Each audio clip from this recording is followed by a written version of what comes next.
ഞാൻ doctor Nitin, ENT consultant and laryngologist, SP Medifort hospital. Health tips for good voice. First important എന്താണെന്ന് വെച്ചാൽ ധാരാളം വെള്ളം കുടിക്കുക. നമ്മൾ എത്രമാത്രം വെള്ളം കുടിക്കുമ്പോൾ അത്രമാത്രം നമ്മുടെ വോക്കൽ കോഡ്സിൽ നനവ് കിട്ടുകയും നമ്മുടെ വോക്കൽ കോഡ്സിൻ്റെ ഫ്രിക്ഷൻ കുറയ്ക്കുവാൻ പറ്റുകയും നമ്മുടെ വോയിസിന് കുറച്ച് ഇമ്പ്രൂവ്മെൻറ്റ് വരികയും ചെയ്യുന്നതാണ്. പോസ്ചർ. നമ്മൾ എപ്പോഴും നമ്മുടെ ശബ്ദത്തിന് നമ്മുടെ കഴുത്തിൻ്റെയും ഫേസിൻ്റെയും നമ്മുടെ ചെസ്റ്റിൻ്റെയും പൊസിഷൻ ഇമ്പോർട്ടൻ്റ് ആണ്. So for getting A good voice, have A chest raised, head down. In this posture നമുക്കൊരു നല്ലൊരു ശബ്ദം കിട്ടുന്നതായിരിക്കും. Food habits. എന്താ കഴിക്കാൻ, എന്ത് കഴിച്ചുകൂടാ.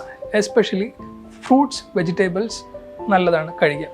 ഓയിലി ആൻഡ് സ്പൈസി ഫുഡ്സ് കഴിക്കാതിരിക്കുന്നതാണ് അത്രയും നല്ലത്. എന്ത് പറ്റുമെന്ന് വെച്ചാൽ നമ്മൾ കൂടുതൽ ഈ ഹോട്ട് സ്പൈസി ഫുഡ്സ് കഴിക്കുന്നതോറും നമ്മുടെ ഗ്യാസ്ട്രിക് ജ്യൂസ്, വയറിനകത്തുള്ള എക്സ്ട്രാ ഗ്യാസ്ട്രിക് ജ്യൂസ് തൊണ്ടയിൽ വന്നിട്ട് വോക്കൽ കോഡ്സിൽ വന്നിട്ട് ഇറിറ്റേറ്റ് ചെയ്തിട്ട് നമ്മുടെ ശബ്ദത്തിന് ബുദ്ധിമുട്ടുണ്ടാക്കുന്നതായിരിക്കും.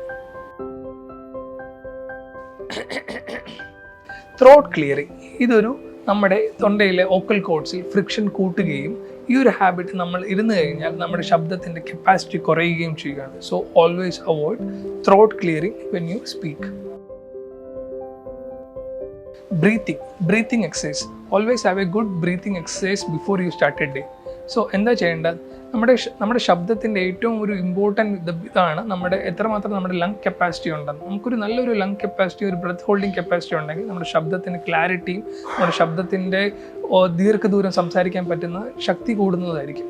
അതിന് നമ്മൾ ഹെൽപ്പ് ചെയ്യാൻ വേണ്ടിയാണ് നമ്മൾ ഈ എക്സസൈസ് ചെയ്യുന്നത്. Especially take a deep